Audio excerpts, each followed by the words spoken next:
but I haven't been specific on what I believe that layer is. And I felt like it was time. I think, for one thing, the advances in AI mean that such things are going to emerge naturally, and I wanted to put it on the table before it simply gets discovered as a matter of computing horsepower. So Joe Rogan just hosted evolutionary biologist Brett Weinstein for what might be the most important scientific revelation in decades. Weinstein is about to unveil a hidden mechanism in evolution that could revolutionize biology itself. This isn't just theory, it's a paradigm shift. Let's break this down.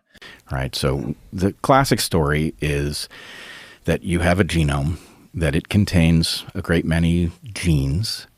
A gene is a sequence in DNA that results in proteins being produced. The DNA describes exactly the sequence of amino acids in a protein, and a protein would typically be one of two things. It would either be an enzyme, which is a little bit misleading as a term, but an enzyme, enzyme isn't misleading, but an enzyme is a catalyst. He's methodically laying out textbook evolutionary theory here, because what comes next will completely reframe it.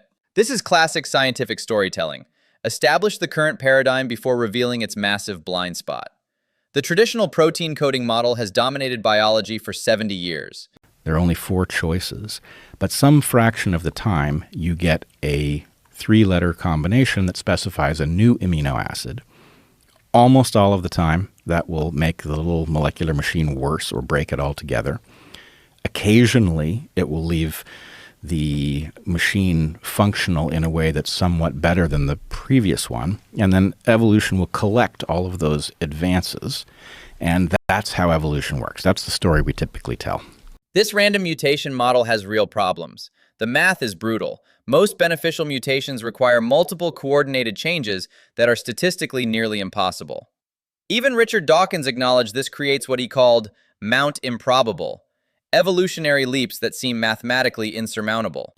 So if you've had that thought, that just doesn't seem powerful enough. And then biologists have said, well, you're not realizing how much time elapses that allows these very occasional positive changes to accumulate. And that's true. If that's a thought you've had, this process isn't powerful enough to explain the creatures I'm aware of, then what I'm going to tell you is a way in which that process is not the only process, and by adding a different process, very much a Darwinian one, we can see that the power to create all of the creatures that we see is much greater than the story that we've been told. Exactly right. This isn't anti-Darwin, it's hyper-Darwin. He's identifying a mechanism that makes natural selection exponentially more powerful. Instead of rejecting evolution, he's solving its biggest mathematical puzzle while keeping Darwin's core insights completely intact. That's true. It's all binary. But what they're not telling you is that there's an intervening layer that greatly increases the power to use binary to make something like a computer game, right? So there are multiple different levels inside your computer. One of them is that your computer can be programmed in a language that is much closer to English, and then a compiler can take what you've written that a computer can't understand and turn it into a computer understandable code. And so the ability to make powerful programs depends on our ability not to have to program our computers in binary, but to be able to program them in C++ or whatever. This programming analogy is brilliant. DNA storing numerical variables is like having a higher-level programming language instead of just binary code. It means evolution can make coordinated, proportional changes across multiple traits simultaneously, solving the Mount Improbable problem. Oriented. It's not what we would call allelic. It's not written in 3-letter codons. It's actually a number stored the same way you would store a variable in a computer program, right? The telomere, the length of the telomere, is a count of how many times a cell line is allowed to divide over a lifetime. It's a number. And what occurred to me all those years ago was that the ability to store a number in the genome is fantastically powerful. Telomeres as stored integers changed everything. If DNA can store countdown timers, it can store any numerical value. Think about it. Growth rates, developmental timing, organ size ratios. Numbers give evolution precision control that random protein mutations simply cannot achieve.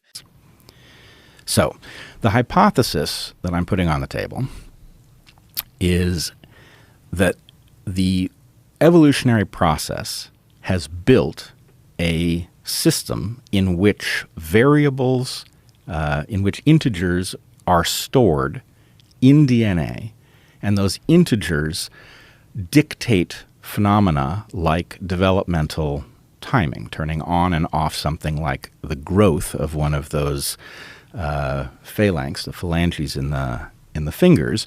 If you could radically increase the number that dictated the length of one of those bones, then selection would effectively be in a position to play with adjacent forms. This solves the irreducible complexity problem that stumped Darwin.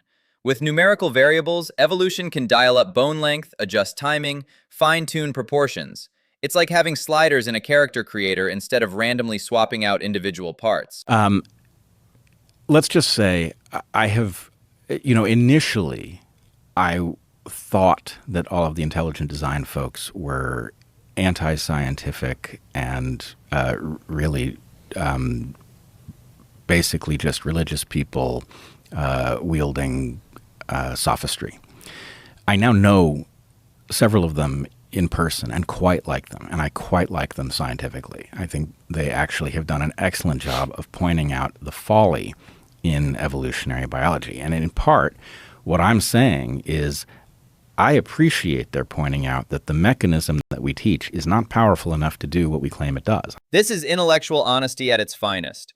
Rather than dismissing intelligent design critics, he's acknowledging their legitimate mathematical concerns and providing a mechanism that actually addresses them. That's how real science progresses, by engaging with the strongest counter-arguments. I have the same suspicion. My argument is there is a mechanism that is powerful enough, and we haven't been looking at it because we've been telling the story that we've got it nailed already, and I just don't think we do. Academic biology has been stuck in dogma for decades. The protein coding obsession became orthodoxy, shutting down investigation of other mechanisms. This numerical variable hypothesis could have been explored 50 years ago if the field hadn't declared victory prematurely. Tell about random mutations to protein coding genes, right? There's nothing un-Darwinian about this. Darwin didn't know anything about genes, probably to his advantage in the long term, because if he had understood genes, he might have made many of the same mistakes that we made in the middle of the 20th century in evolution, where we became overly focused on the genes we understood. But basically, everything that Darwin said was about a vague hereditary information, and numbers is no less a candidate for that than triplet codons stored that code for amino acids. So my point is, Darwin is untouched by this. Darwin is still the guy. He nailed it. And this is just as Darwinian as protein coding genes. Absolutely crucial point. Darwin theorized about hereditable variation without knowing about genes at all. His framework is broad enough to encompass any information storage system, proteins, numbers, or mechanisms we haven't discovered yet. Darwin's genius was the abstract principle. In my field was 1976. And really? That's what I think. Yeah. And what was that? The selfish gene provides us a mechanism. It's basically a synthesis of what we understand about adaptive evolution. It provides the first gateway to understand cultural evolution in rigorous Darwinian terms. I don't think that gateway, I don't think we ever went through it. 1976 was Dawkins' The Selfish Gene.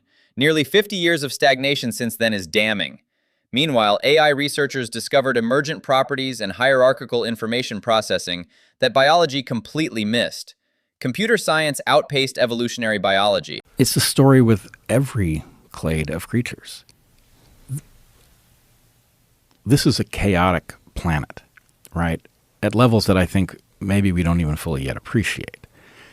The difference between committing to a particular way of existing that seems really awesome for some period of time and then is suddenly impossible, and the ability to leap from one way of being to another, is the key to getting through time, which is what evolution is doing. This explains rapid adaptation we see in real time: antibiotic resistance, climate adaptation, urban evolution. Numerical variables let organisms fine-tune existing systems instantly, rather than waiting millions of years for beneficial protein mutations. It's evolutionary agility. We often say that evolution cannot look forward. It can only see the past. At a technical level, this is true. On the other hand, we all agree that evolution built us. I can see the future, right? I can understand what is likely to happen. I can extrapolate and see things that haven't occurred yet, and I will do hypothesis testing to see if my understanding is correct. But the point is, evolution can't see the future, but it can build creatures that see the future on its behalf. Isn't that kind of like it looking into the future? It feels a lot like it is to me. Mind-blowing paradox. Evolution is supposedly blind, yet it created consciousness, the ability to see, plan, and predict. Through us, evolution gained foresight. We are evolution's way of looking into the future and making conscious choices about its own direction. Right? This is what Heather and I describe in our book as campfire. Right? The light has faded. It's too dark for you to be productive at whatever your niche is.